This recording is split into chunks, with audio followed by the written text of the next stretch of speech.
Your Eminence, my deepest respects, and thank you for this opportunity. As we approach the 10th anniversary of the tragic events of September 11th, from your perspective, Your Eminence, how do you feel the citizens of this great country have changed? Have they healed? Have they become the better from this negativity? First of all, let me thank you for the opportunity to speak about this tragic event of September 11, 2001, which really marked a radical change in the course of history, not only in the United States, but universally. The people of this country, we here, went through I would say, transformation because of September 11. I cannot delete from my memory the image that I have on the day I visited, that was the next day after the attack, ground zero, seeing there the debris, people coming out of the debris sometimes with torn uniforms, people going to help, the whole thing, and knowing that thousands of people were buried there in a totally senseless attack, I cannot forget it. And then this creates to you a feeling of what in the Greek term sympathia, which means to suffer with, creates this type of thing. So I guess that the September 11 event created this sympathia, this solidarity, this connectiveness, this being together. We have the victims were 3,000 plus, but victims were the whole population here because the attack was against America, against all the people. So this gave the consciousness, to our consciousness, a widening perspective of what we stand for, how we suffer with the people who were killed, how we could build on their ruins, how we could prevent any kind of a repetition, how we could overcome the really influx of uncertainty, insecurity, disappointment, despair sometimes. Now, so then the result of this September 11 was, I would say, negative in a way of creating a kind of fear, a kind of despair sometimes, a kind of disappointment about human nature and human beings. But on the other hand, it created a very positive event by just increasing our sense of humanity, of our essence as human beings. And why are we standing on this planet in the midst of billions of years of the life of the universe? So it raised very substantive questions that have been very healthy and very beneficial, in addition to negatives, of course. Your Eminence, you mentioned some of the memories of the days following these tragic events. What did you see as your immediate role in going down to ground zero? What did you see was important for you as a religious leader of this great nation and of this archdiocese in going there? And it wasn't one time, it was often, it was in hospitals, it was in memorial services. Could you speak to that? Well, there were many reasons. One was to be there and pray. Pray for the departed, pray for the families that suffered. Number two was to be with the people who were working there. I would never forget the experience in one of the visits. After praying there, a number of people who were working on the cranes and the bulldozers came up to me and said, "Can you offer a special prayer for us?" I said, "I'll be glad to." "Do you have any specific reason?" They said, "Yes. We use our machines to do things with buildings, streets, roads. In this case, we know that sometimes as our machinery goes down the earth, it touches human bodies. It's a very particular feeling, and we would like for you to pray for us. It's a very strong and very emotional kind of. So this is something, would be one of the purposes. Another purpose would be to also to be in touch with the families. We have funerals for most of the victims of our community. Most of them were with empty caskets. In some we have just a ring, a watch, a piece of a fabric. Very touching things. And in one instance, I was asked by the priest in one of our communities and funerals that the girl age 6 of one of the victims would speak at the funeral. And I said, that's impossible. He said, no, this girl is ready. She has already a text. The girl, at the end of the service, stood up, opened, read something about her father. Goodness. The congregation was just frozen there. And the girl delivered this kind of thing with emotion but controlled.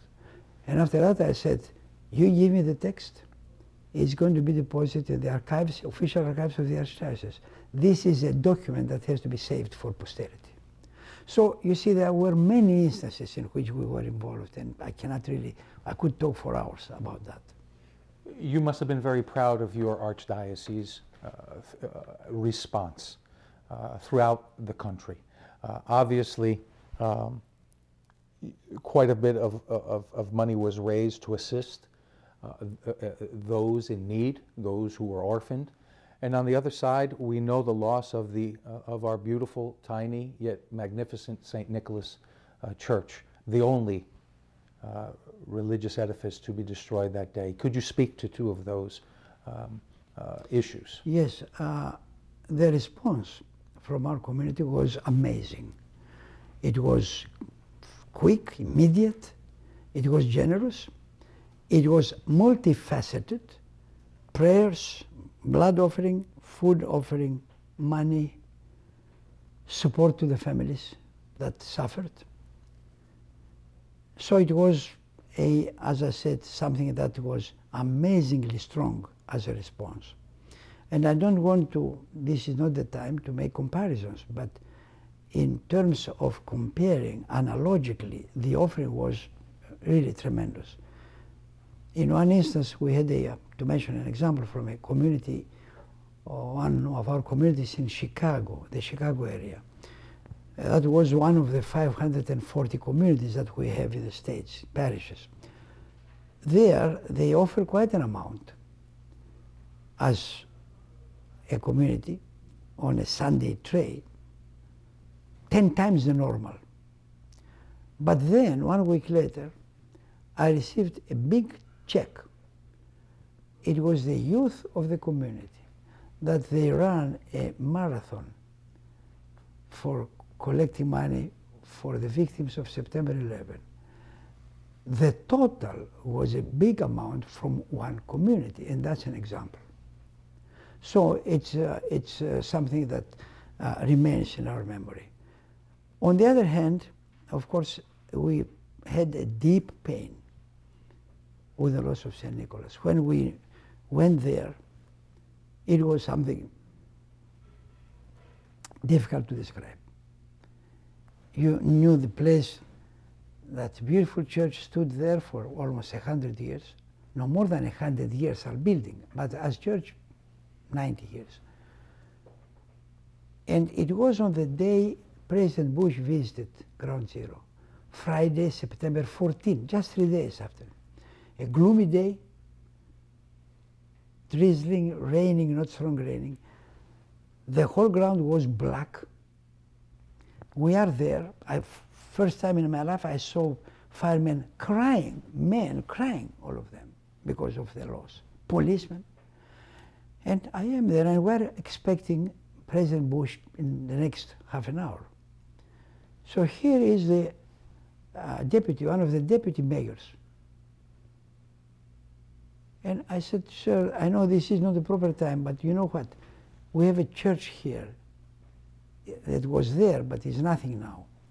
May I ask for you to take some measures so that the work there, the digging, would be very properly, because we think that they are relics and other very sacred items there. He said, give me a few minutes. I didn't expect anything. I mean, they were expecting the president, everyone was in a hectic kind of situation, plenty of people. The deputy mayor comes back in 10 minutes, said, the number 2 person of the company that takes care of the debris and other things is one of yours. He will take care. In fact, they will deal with the place in an archaeological digging way, not the commercial way, which means individual workers going there one by one and working with brush and thing. Say, goodness. But that shows the importance and the respect that the people pay to this kind of thing. So they did that.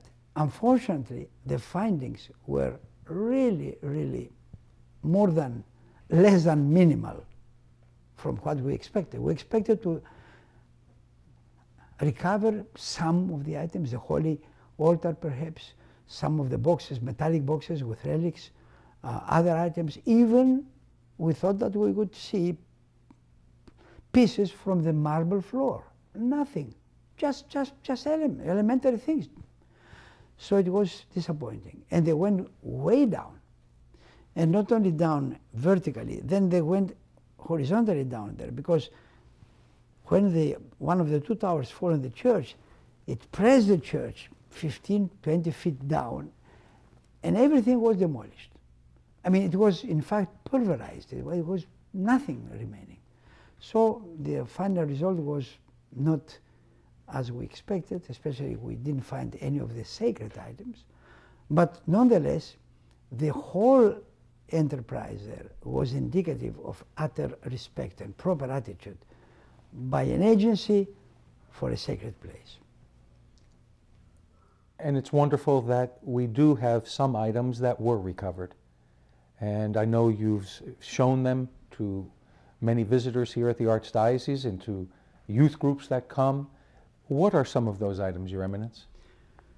Well, were very few. First of all, were 2 icons.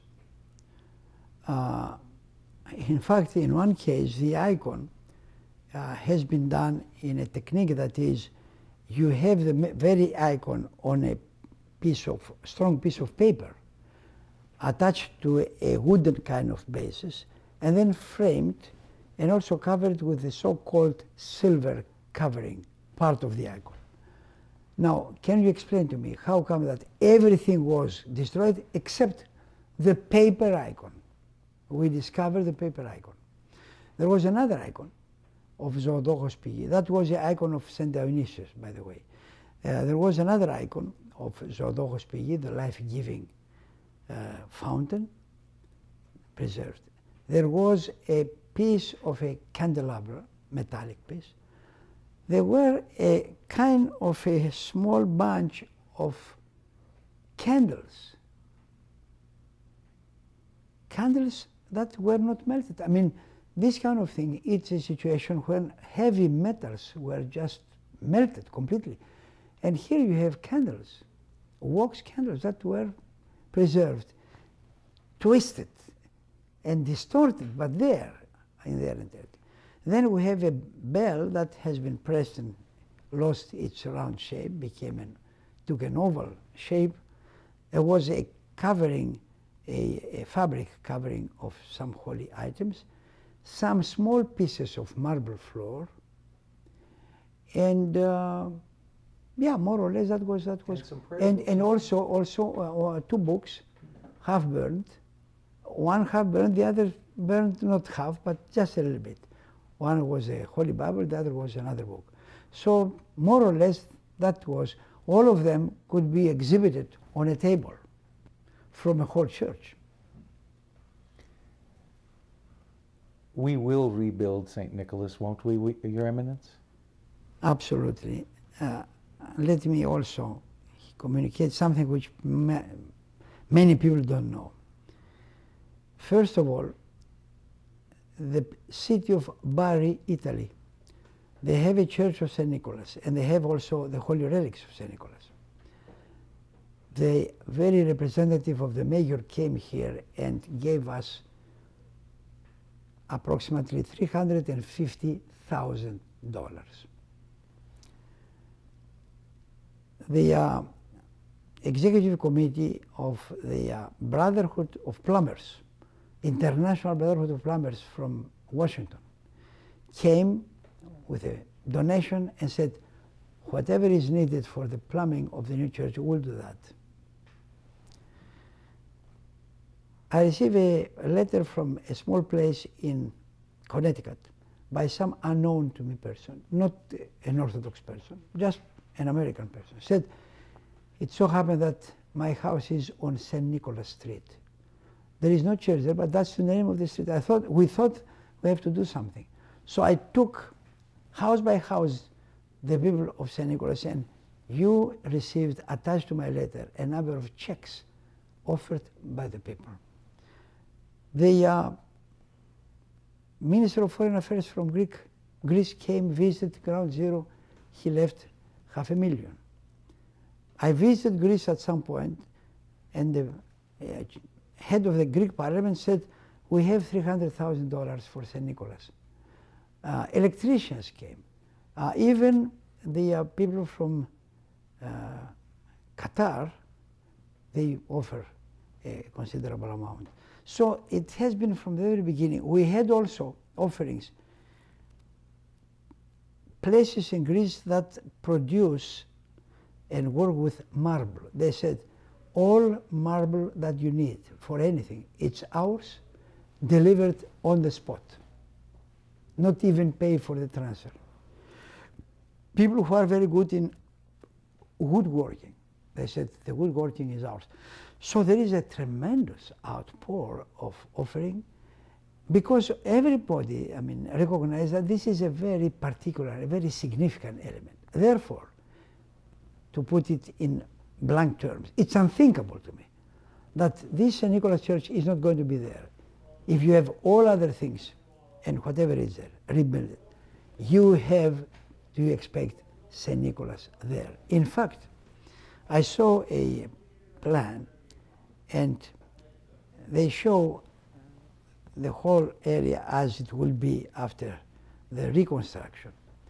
Huge buildings. At some corner is a small church. I said, believe me, this church, because of its smallness in comparison to the giant buildings, is going to attract attention more than the buildings. It's a very unusual thing there. And this is the unusual thing of faith that is always, as the Lord said, just a seed, but it becomes a big tree. You start with a seed, it's just a small light, but then you see a beautiful tree. This is the case that we expect there, and we expect that this should be there as a monument, not only of faith, but also of human decisiveness, not to be passively accepting a horrible event, but rebuilding something much better and much more beautiful than what was there before. So this is what we hope, and we pray to God through the intercessions of St. Nicholas. And allow me to say, St. Nicholas is a saint known for interfering with shipwrecks, conditions of catastrophes, never ever beaten. It's always conqueror. He is going to be there in his church. Two last questions, Your Eminence. It is only proper and right that we mention, of course, our spiritual father, His All Holiness, Ecumenical Patriarch Bartholomew, in this interview. He immediately took action, contacted you. Could you speak to the conference that he immediately wanted to set up using Your Eminence to bring understanding and immediate, he loves the word dialogue, to the issue? Our Ecumenical Patriarch has been really a pioneer in the whole situation that resulted from September 11. What resulted from September 11, among other things, was the urgent need for dialogue among religions, among cultures, among nations, among any kind of organized entities. He got involved immediately. He was in a conference sometime in October in Italy, but then it was a major thing in Brussels where he, in conjunction with the then president of the European Union, they organized a meeting of religious leaders, Christian, Muslim, and Jewish, from all over the world. There were approximately 80 people approximately. A very creative 3-day meeting, concluding with a formulation of a number of theses that are basic in facing not only terrorist attacks, but in constructing dialogues and reconciliation and rapprochement among differing entities. So, but he didn't stop there. He had been engaged. He ran all over. He visited Iran in an effort exactly to open avenues of discussion and dialogue, constructive dialogue. He visited Libya. That was way back. No one, at that time, no one had gone there and had a long talk with Gaddafi there and other people. He visited places in the Gulf, Bahrain, Qatar, etc. He went down to the end of Far East, India, Pakistan, etc. He didn't stop all these years running and promoting this type of reconciliation. And something very important, there is an orphanage in Pringiponnissos across from Constantinople, Istanbul. This has been a debatable issue because it was confiscated by the Turkish government, but finally through some long-term kind of discussion, negotiations, and even court action, the orphanage was given back to the Patriarchate. There are not orphans there because of the limited population to become again an orphanage. So the Patriarch said, no, this is going to be a center for promoting the dialogue among nations, cultures, religions, and environment. In fact, just this coming Tuesday, he has a very important meeting with top people from here and from Europe in order to organize this beautiful place as a model center for promoting reconciliation, love. So we are very blessed by having this Patriarch with a continuous, non-interrupted action towards reconciliation and living together in harmony in spite of religious, cultural, linguistic, ethnological differences. Last question, Your Eminence. Any final thoughts on your hopes for the future through this darkness? The lessons we may have learned, the lessons that we need to continue to promote as we move forward? Personally, and I'm reflecting also on the mentality, let's say, and the attitude of our own population here, both the specific Greek-American homogenia, but also the American population in general.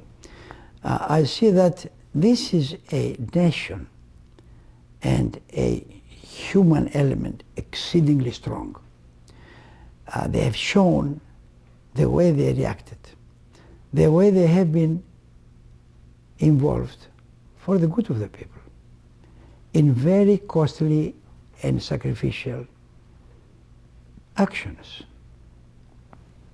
At the end of 1945, it was a peace after a Second World War. But this country had the Korean thing, had the Vietnam thing, had the Iraq and the Afghanistan thing. It's a constant engagement because of the will of the people to assist, to establish freedom, to establish real democratic rules, to create what we say here, the possibility for the people to live happy and free, to do that for every person. So this kind of people are people that have a terrific future. And they are not going to bend down to any difficulty, any terrific, any action, any terror, anything.